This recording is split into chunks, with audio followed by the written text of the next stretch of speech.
Bonjour et bienvenue pour une nouvelle étude de 119 Ministries. Ce ministère enseigne que toute la Bible est vraie et applicable pour nos vies aujourd'hui. Si vous voulez en savoir plus sur ce que nous croyons et étudions, vous pouvez visiter le site testeverything.net. Nous espérons que vous apprécierez d'étudier et de tester cette vidéo.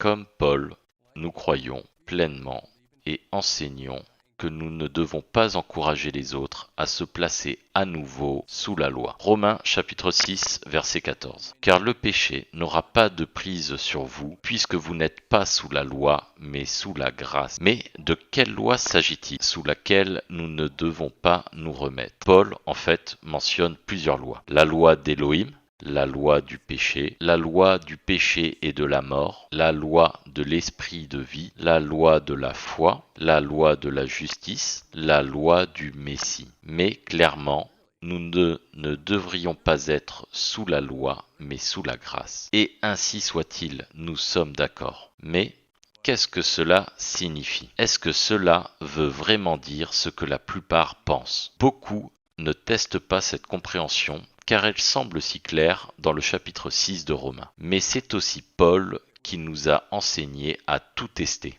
Notez qu'il dit que le péché n'aura pas de prise sur vous, ce qui signifie qu'à un moment donné, le péché a dominé sur nous. Cela signifie qu'à un moment donné, nous étions sous le péché, selon Paul. Quelqu'un pourrait-il dire que Paul n'est pas en train de parler de ne plus être sous le péché, mais au contraire de ne plus être sous la loi d'Élohim? Et c'est là que l'erreur se produit. Bien qu'il s'agisse exactement de la même phrase, trop de personnes commettent l'erreur de croire que la première moitié de la phrase de Paul concerne une chose, la loi du péché, et la seconde moitié de cette même phrase en concernerait une autre, la loi d'Élohim. Combien ont entendu la phrase suivante dans l'étude biblique? Contexte, contexte, contexte. Le contexte est essentiel. Réfléchissez-y un instant.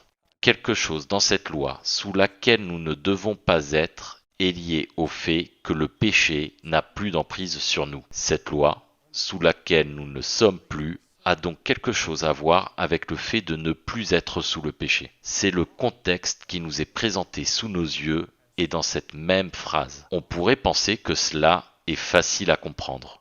Mais les préjugés doctrinaux sont extrêmement difficiles à surmonter dans un esprit. Considérez ceci. Et si Paul faisait référence au fait de ne pas être sous la loi d'Élohim dans Romains 6,14. Paul voudrait-il dire que nous ne sommes pas sous la loi d'Élohim parce que nous ne sommes pas sous le péché? Si c'est la loi d'Élohim sous laquelle nous ne sommes plus, alors cela signifierait que Paul assimile la loi d'Élohim au péché. Maintenant, la loi d'Élohim est-elle un péché? Vous pensez peut-être que personne ne considérerait la loi d'Élohim comme un péché. Mais pourtant, c'est exactement ce que Romains 6,14 pourrait impliquer lorsqu'on le lit. Si l'on comprend mal le contexte, bien sûr, mais seulement si la loi dont Paul parle était la loi d'Élohim. Romains chapitre 6, verset 14. Car le péché n'aura pas de prise sur vous, puisque vous n'êtes pas sous la loi, mais sous la grâce. En fait, anticipant cette possible confusion,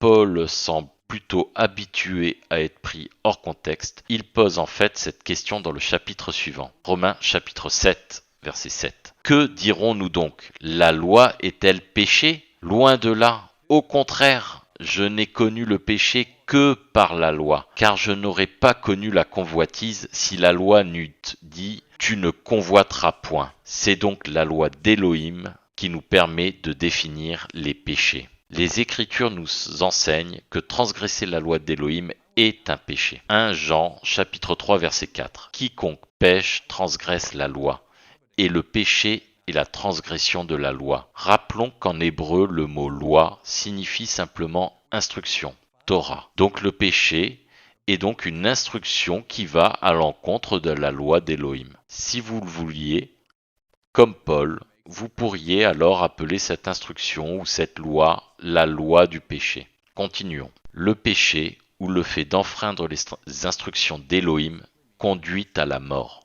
Nous apprenons cela dès le commencement, dès la Genèse. Genèse chapitre 2, versets 16 et 17. Yahweh Elohim donna cet ordre à l'homme. Tu pourras manger de tous les arbres du jardin, mais tu ne mangeras pas de l'arbre de la connaissance du bien et du mal, car le jour où tu en mangeras, tu mourras. Paul aborde intentionnellement la même chose bien avant que nous arrivions à Romains chapitre 6. Il y a une raison à cela. Au chapitre 5, verset 12, c'est pourquoi, comme par un seul homme, le péché est entré dans le monde, et par le péché la mort, et ainsi la mort s'est étendue sur tous les hommes parce que tous ont péché. Ainsi notre Créateur, à travers la Genèse, ainsi que Paul et bien d'autres endroits dans les Écritures, nous enseigne que suivre la loi du péché conduit à la mort. Il s'agit donc là d'une autre instruction, ou loi si vous voulez. Paul y fait référence comme étant la loi du péché et de la mort. Ce que nous proposons de comprendre, c'est que Paul introduit le concept de ce qui s'appelle la loi du péché et de la mort dans Romains 6,14, et qu'en réalité, il ne parle pas de la loi d'Élohim dans ce contexte précis. Cela signifierait que Paul ne dit pas que nous ne sommes pas sous la loi d'Élohim, mais qu'il dit plutôt que nous ne sommes plus sous la loi du péché et de la mort. Nous suggérons que Paul est en train d'enseigner que, lorsque nous entrons dans la foi, le sacrifice de notre Messie nous permet d'être libérés de l'esclavage du péché et nous permet de surmonter la mort. Et ainsi, nous ne sommes plus sous la loi du péché et de la mort, mais sous la grâce. Nous ne sommes plus sous la loi du péché et de la mort. Si cela vous semble exagéré, nous pensons que toute hésitation à accepter cette explication pourrait être le résultat de nombreuses années d'endoctrinement chrétien, qui ont malheureusement conditionné beaucoup de gens à croire que Paul affirme que nous ne sommes pas sous la loi d'Élohim. Tel que nous l'avons constaté, le contexte démontre donc que nous ne sommes plus sous la domination du péché, et cela en lien avec une loi sous laquelle nous ne sommes plus. Ensuite, Paul mentionne spécifiquement quelque chose appelé la loi du péché, qui est non seulement différente de la loi d'Élohim, mais la loi du péché est en fait l'exact opposé de la loi d'Élohim. Car Paul a déclaré que le péché est la transgression de la loi d'Élohim. Pourtant, beaucoup continueront à soutenir que Paul parle de la loi d'Élohim dans Romains 6,14, alors qu'en fait c'est exactement l'inverse, dans le contexte de ce que Paul nous présente. Veuillez noter que nulle part dans Romains 6, il n'est fait mention spécifiquement de la loi d'Élohim. Nous sommes donc obligés de déterminer à partir du contexte exactement à quelle loi ou instruction Paul fait en réalité référence dans Romains 6,14. Et cela ne peut être fait que par l'examen du contexte immédiat. Donc, donnons-nous l'occasion de comprendre le contexte de Romains 6,14. Nous avons déjà montré que la loi sous laquelle Paul affirme que nous ne sommes plus soumis a quelque chose à voir avec la loi du péché et sa domination ou son asservissement sur nous. Romains chapitre 6 verset 14. Car le péché n'aura pas de prise sur vous, puisque vous n'êtes pas sous la loi, mais sous la grâce. Dans le même chapitre, Paul affirme que la mort n'a plus d'emprise sur le Messie, et ainsi de même nous vivons, et la mort n'a plus d'emprise sur nous aussi. Versets 8 à 9. Or, si nous sommes morts avec le Messie, nous croyons que nous vivrons aussi avec lui, sachant que le Messie ressuscité des morts ne meurt plus. La mort n'a plus d'emprise sur lui. Par conséquent, d'après le contexte lié au fait de ne plus être sous la loi, nous apprenons que le péché et la mort n'ont plus d'emprise sur nous. Le péché et la mort n'ont plus d'emprise sur nous, du moins selon le contexte qui nous occupe. Devons-nous donc comprendre que Paul n'enseigne pas que nous ne sommes plus sous la loi d'Élohim, mais plutôt que nous ne sommes plus sous la loi du péché et de la mort? Oui, c'est exactement ce que nous disons. Il se peut que certains aient simplement entendu trop souvent que Paul enseigne que nous ne sommes pas sous la loi d'Élohim, mais sous la grâce. Alors, nous allons permettre à Paul de nous donner un coup de main maintenant. Ne vous méprenez pas, la loi sous laquelle Paul dit que nous ne sommes plus soumis est très très claire pour ceux qui continuent juste à lire la suite de Romains 6,14. Paul conclut et résume ce sujet en disant ceci juste quelques versets plus loin. Romains 8, versets 1 à 2. Il n'y a donc, remarquez comment le mot donc est utilisé de manière concluante et pour résumer. Il n'y a donc maintenant aucune condamnation pour ceux qui sont dans le Messie Yahushua, qui ne marchent pas selon la chair, mais selon l'esprit. Car la loi de l'esprit de vie dans le Messie Yahushua m'a libéré de la loi du péché et de la mort.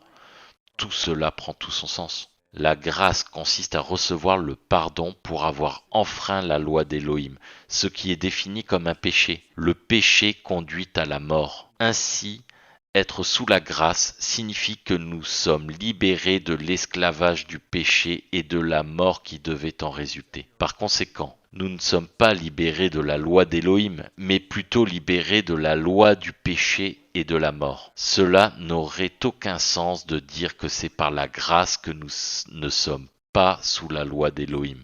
S'il n'y avait pas la loi d'Élohim, il n'y aurait pas de péché, car la loi d'Élohim définit le péché. Et s'il n'y a pas de péché, il n'y a pas besoin de la grâce. C'est bien sûr, une fois de plus, le point central de Paul ici. Romains chapitre 7, verset 7. Que dirons-nous donc? La loi est-elle péché? Loin de là. Au contraire, je n'ai connu le péché que par la loi. Car je n'aurais pas connu la convoitise si la loi n'eût dit « Tu ne convoiteras point ». S'il n'y avait pas la loi d'Élohim, il n'y aurait pas de péché. Et si le péché n'existait pas, nous n'aurions pas besoin de la grâce en premier lieu. Tel que nous l'enseigne tout le psaume 119, Paul affirme lui aussi que la loi d'Élohim est indispensable pour nous indiquer ce qu'est le péché. Et ainsi, elle nous montre le bon chemin à suivre, que la loi d'Élohim est liberté et joie. Donc, le contexte est essentiel. Maintenant, nous devrions tous comprendre que Paul n'a jamais dit que nous n'étions pas sous la loi d'Élohim. Nous ne pouvons pas dire que Paul aurait enseigné une telle chose. Au contraire, tout ce que nous pouvons dire, c'est que Paul a enseigné que nous ne sommes plus sous la loi du péché et de la mort. Donc, ne permettez pas à quelqu'un de vous placer sous la loi du péché et de la mort. Si vous ne voulez pas pécher et être sous la loi du péché, nous devons être sous la loi d'Élohim. Ne pas être sous la loi d'Élohim, c'est être sous la loi du péché. Dire que nous ne devons pas être sous la loi d'Élohim revient à dire que nous devons pécher. Nous devons vaincre la loi du péché, la chair. Nous devons être spirituels, ce qui signifie suivre la loi d'Élohim. Romains chapitre 7, versets 14 à 25. Car nous savons que la loi est spirituelle, mais moi je suis charnel, vendu au péché. Car je ne sais pas ce que je fais, je ne fais point ce que je veux, et je fais ce que je hais. Or, si je fais ce que je ne veux pas, je reconnais par là que la loi est bonne. Maintenant, ce n'est donc plus moi qui fais cela, mais le péché qui habite en moi. Car je sais que rien de bon n'habite en moi, c'est-à-dire dans ma chair. J'ai la volonté, mais non l'accomplissement de faire le bien. Car je ne fais pas le bien que je veux, mais je fais le mal que je ne veux point. Or, si je fais ce que je ne veux pas, ce n'est plus moi qui le fais, mais le péché qui habite en moi. Je trouve donc en moi cette loi. Quand je veux faire le bien, le mal est attaché à moi, car je prends plaisir dans la loi d'Élohim selon l'homme intérieur, mais je vois dans mes membres une autre loi qui lutte contre la loi de mon entendement et qui me rend captif de la loi du péché qui est dans mes membres. Misérable homme que je suis, qui me délivrera de ce corps de mort? Grâce soit rendue à Elohim par Yahusha HaMashiach, notre Adonai. Ainsi donc, moi-même, je suis par l'entendement esclave de la loi d'Élohim, mais je suis par la chair esclave de la loi du péché. Il est donc vrai que nous ne devons pas être sous la loi, pour autant que cela ne veuille pas dire que nous ne devions pas être sous la loi d'Élohim. Si vous souhaitez mieux comprendre Paul, nous vous recommandons de tester la série de vidéos intitulée The Pauline Paradox sur le site de 119 Ministries. Nous espérons que cette étude vous aura béni et rappelez-vous, continuez à tout tester. Shalom, et que Yahuwah vous bénisse en marchant dans l'entièreté de la parole d'Élohim.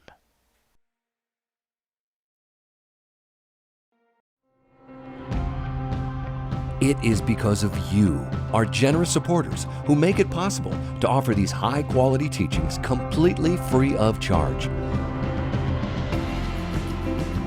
If you feel led to support 119 Ministries so that we can continue this effort, please visit testeverything.net and click on the Support 119 tab. Learn how you can partner with us to take the whole Word of God to the nations.